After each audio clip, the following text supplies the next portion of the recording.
Hello everyone, welcome to the Smashy Business Show, yet another episode. Today is Monday, October 14th, 2024. As I always say, we're in the Q4. Everything is happening here in the business world. And the most important thing that I can tell you today is Jitex Global has started in Dubai at the Dubai World Trade Center and Dubai Harbor. It has divided itself into two locations. They're very near, but yes, it has divided itself because there's a lot of sub-events that are happening under it. There is a AI event, there is a fintech event. So Jitex has started. There's a lot of news about how to approach it, not take your personal car. I would suggest, yeah. We did talk about it on the Love Love in in Dubai Dubai, yeah. show where we mentioned how to avoid traffic and be able to go and enjoy Jitex. So whenever I went to DWTC, I would always, even in normal days, I would always park my car somewhere. Or go metro. And a free parking, or at least a very cheap one parking, where like 2 or 3 dirhams are there for 1 hour. And then I would go to DWTC by metro. That's the best way, I guess. That's because true. metro takes you right in front of it. You have to just walk like 2 minutes and you're inside the Dubai World Trade Center. Jitex has started at 10 right now. As we speak, it has just kicked off. I guess the ribbon cutting ceremony and everything has happened. Yesterday, on Sunday, His Highness Sheikh Hamdan also visited North Star, which is happening in Dubai Harbor.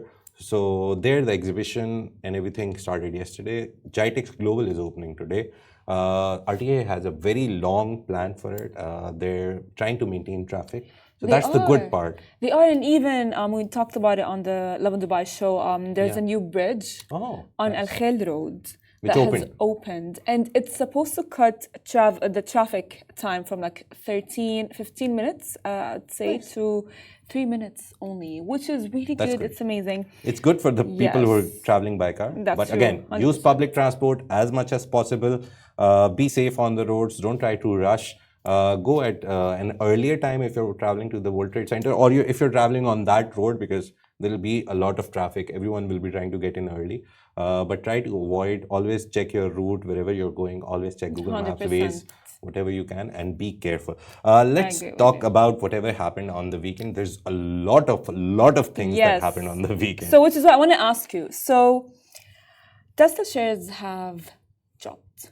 I want you to tell me why. What happened? So Tesla, we saw it was very clear that they brought all the lights and all the things that look good at the VRebot event last week. It happened on Thursday, so it was like late evening here. But we saw there was a robotaxi. It looked like a 2-seater because it had butterfly wings. It opened up. That was great. There was a robo van. A lot of people came out of it.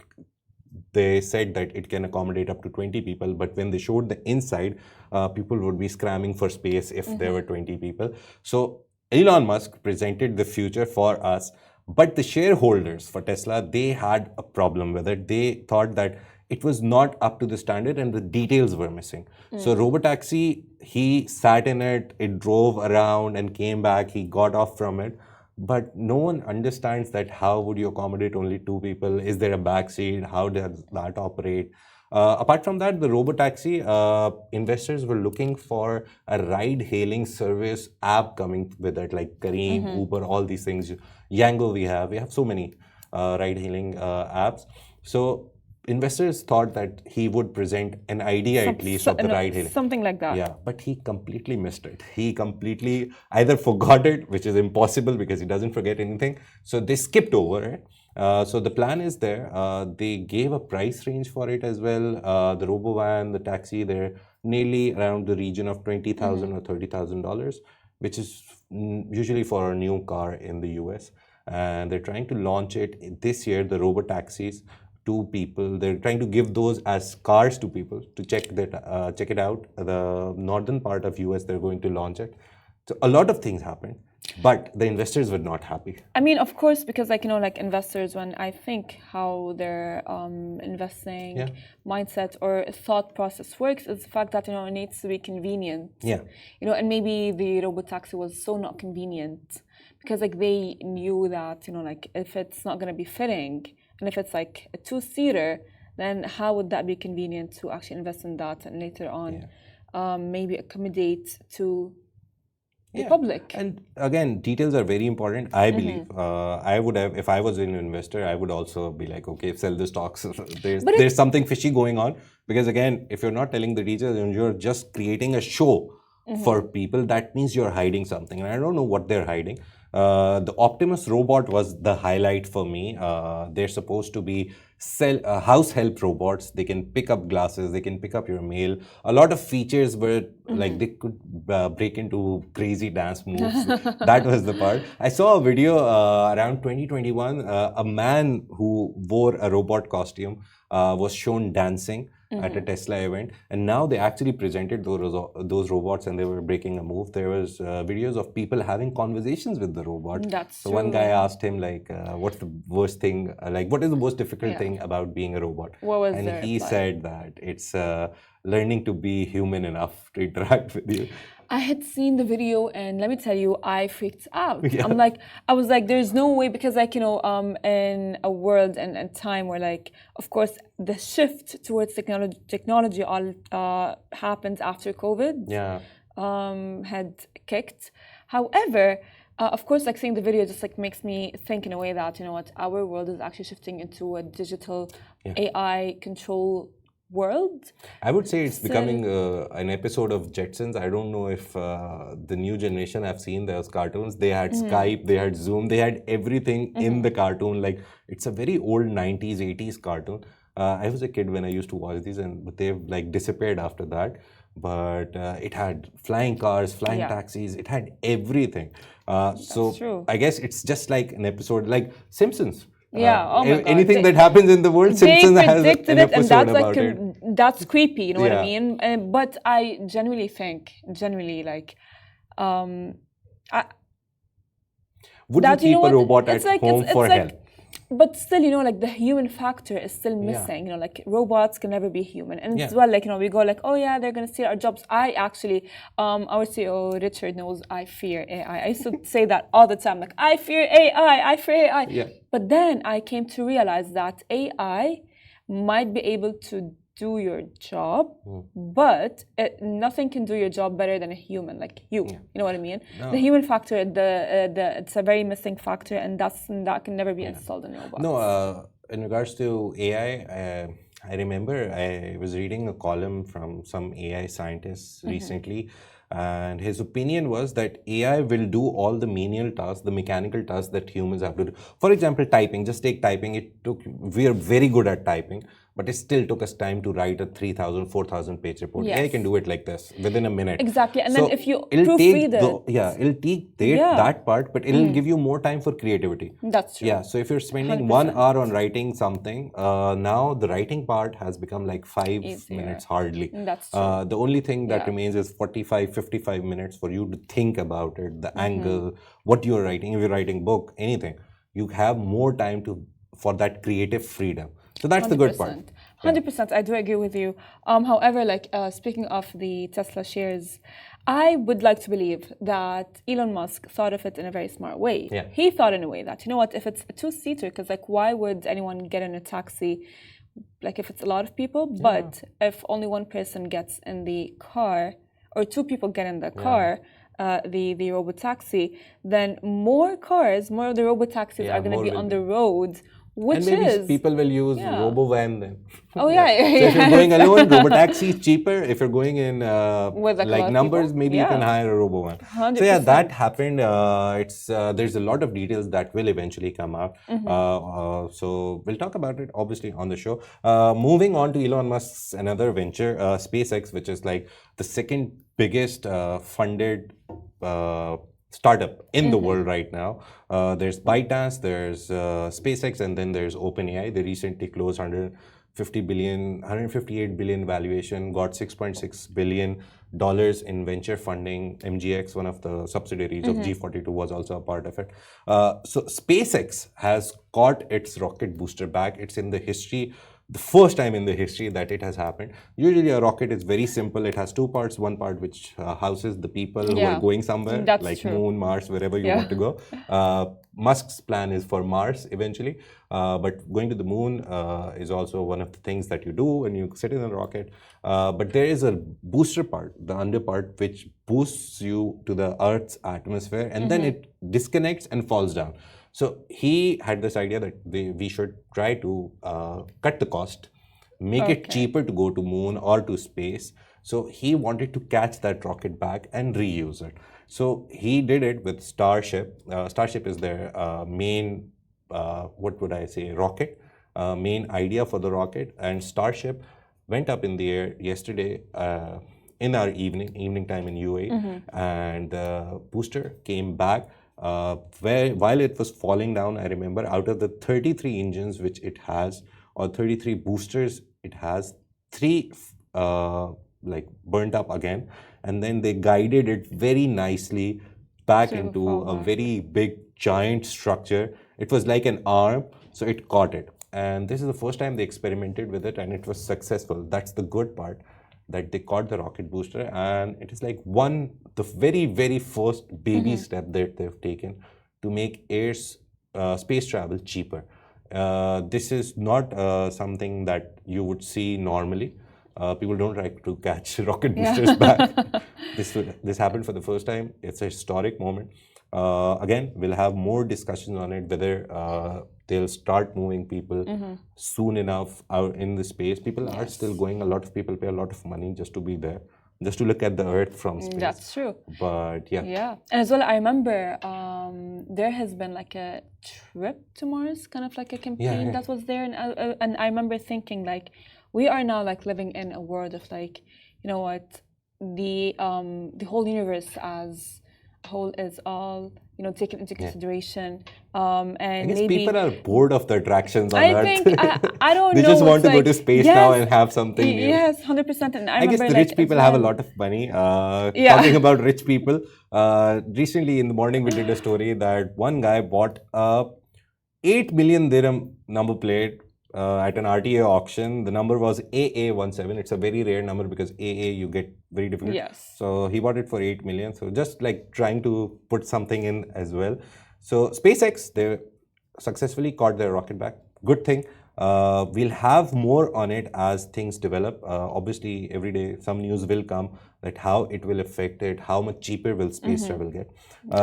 Talking about space now, just one small thing that we want to talk about as well, COP28, everyone knows it happened in Dubai, Expo City, very big event last year in November. It was a 7-day event, but they extended one day. In the history of COP, it has never happened that they extended a day, but they did. In the UAE, weird things or special things happen.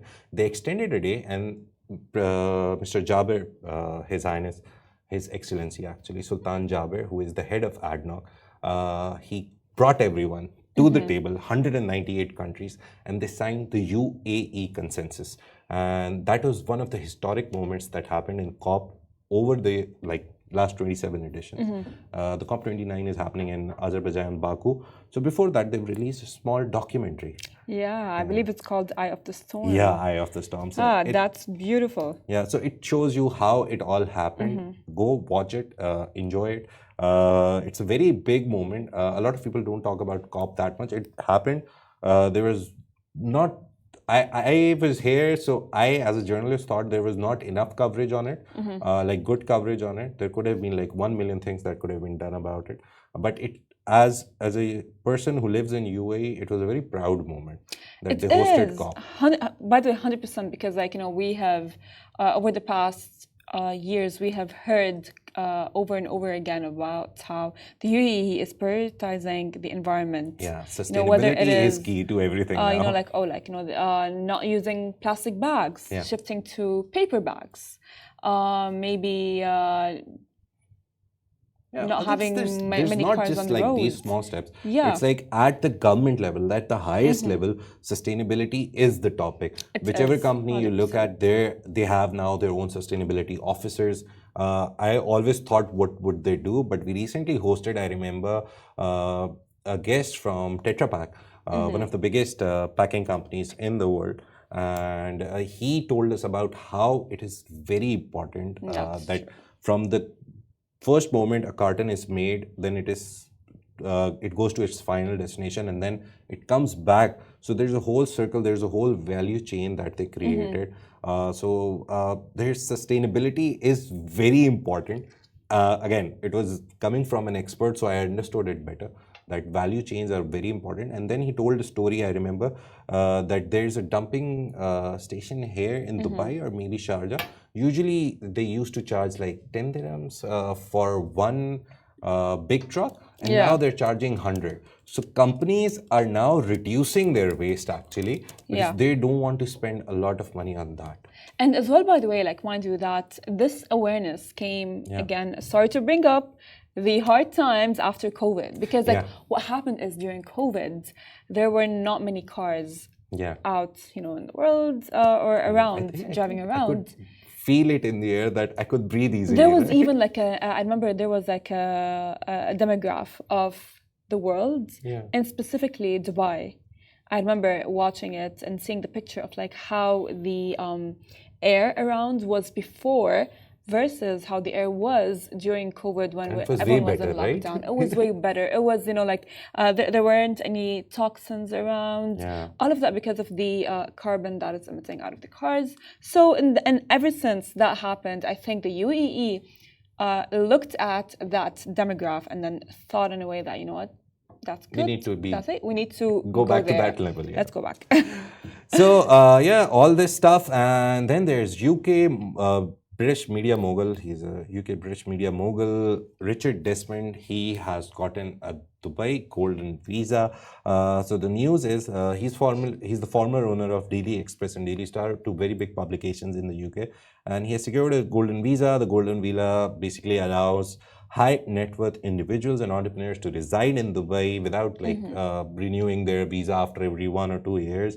So it highlights UAE's strategy that they want to bring all the rich people here. We always talk about the companies that are coming here at the Abu Dhabi Global Market, at the Dubai Financial Center. They're all moving here, setting up regional offices in Dubai, in UAE, in Abu Dhabi, even in Saudi. And this guy coming here shows that the trend is not stopping. It is continuing. Africa's richest man recently also set up his family office in Abu Dhabi. So it's good news again. It really is, but you know what as well, now of course people are going to be like, why do we care about this? You know, why does it matter? If you remember, we talked previously that how Dubai is actually attracting millionaires. 6,700 millionaires moving to Dubai this year. Yes, and as well, a lot of millionaires are actually abandoning the UK. So this is really major. It's big news because like this decision of you know, the transformation, of course, reflects a wider trend of, you know, affluent UK individuals considering overseas relocations, as we said, due to concerns about the UK's shifting political landscape and potential tax hikes. Now, the tax is a very important part to every businessman, because like you don't want to be a businessman and losing all of your money on tax. For sure. And in Dubai, everyone knows there is no income tax, and there's a lot of things where you can get levy on tax, and if there is tax, it's a very clear cut, 5%, 6%, whatever the amount is, it's very clear. There's 100%. No rise annually like, oh, this year is 15, next year it'll be 25%. So they're very good with their taxation. That is why people prefer this area. And again, it's becoming a business hub, the UAE and the whole region. Including Saudi and Egypt. Egypt especially, I would always say, for startups, it's becoming a very good environment because a lot of Egyptian startups and the startups that are based in Egypt, they're getting a lot of funding. They're the third preferred destination in the Middle East for people who want to invest in startups.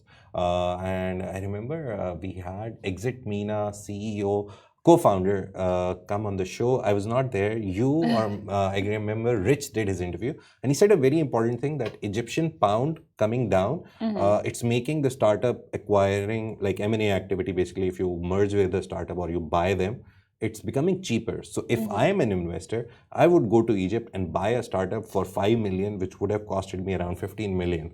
So that is why Egypt market is becoming very bad for the Egyptian founders. Yes, but good for investors. And that's also eventually, see, whenever Egypt stabilizes, Saudi is helping, UAE is helping, everyone in the region is helping Egypt to an extent, because obviously they don't want to grow alone. They want to grow the whole Middle Eastern region. So the good thing is that Egypt, once it stabilizes, these startups, through the funding, maybe cheaper, but through the funding, they will grow eventually. That is true. Desmond's arrival is very important for all the people who are in Dubai, who are investing in Dubai. Whenever a new person comes, whenever a new family office, whenever some venture capitalist or a big mogul decides to come to Dubai, it gives more potential to this environment that yes, whatever we are investing, this guy is also coming. That means there is something. There is something. So yeah, it gives you confidence in the city and the country eventually. Yeah, and I remember as well, we spoke about the investment that's going to happen with Suez Canal. Yeah. I remember briefly. But, you know, as we said, of course, the UAE is like, you said the UAE is helping, Saudi Arabia is helping, and as well... The whole region is becoming a nexus of brothers. Yes, and we love it. Good part, we love it. Yeah, we love it. Let's move quickly to two more stories. We took a lot of time today, but it's good. We're discussing a lot of things that happened over the weekend. Exactly, I mean, Tesla. Yeah. So, Majid Al Futtaim donated $1 million. It has pledged $1 million. The money will go to the Red Crescent Authority, which is a UAE NGO authority, basically it is a government organization actually. But the 1 million will go to UAE Stands with Lebanon campaign. And Majid Al Futtaim, as we know, it's a very big homegrown enterprise. It's a big company. So the company has set up donation points across its properties and digital platforms. So you can donate money to them directly. You can donate money through the Share app that they have. And then there's Carrefour apps that you can use. So MAF Carrefour here in the UAE is run by Majid Al Futtaim. It's not run by the French owners. So you can give your money there as well, because again, putting in boycotts, I know a lot of people are boycotting Carrefour. Yes, MAF has faced a lot of problems with it. But the Carrefour in the region is controlled by Majid Al Futtaim, and they're giving money. They pledged 1 million to the support. So you can always be safe when you're giving money to them. And why it matters...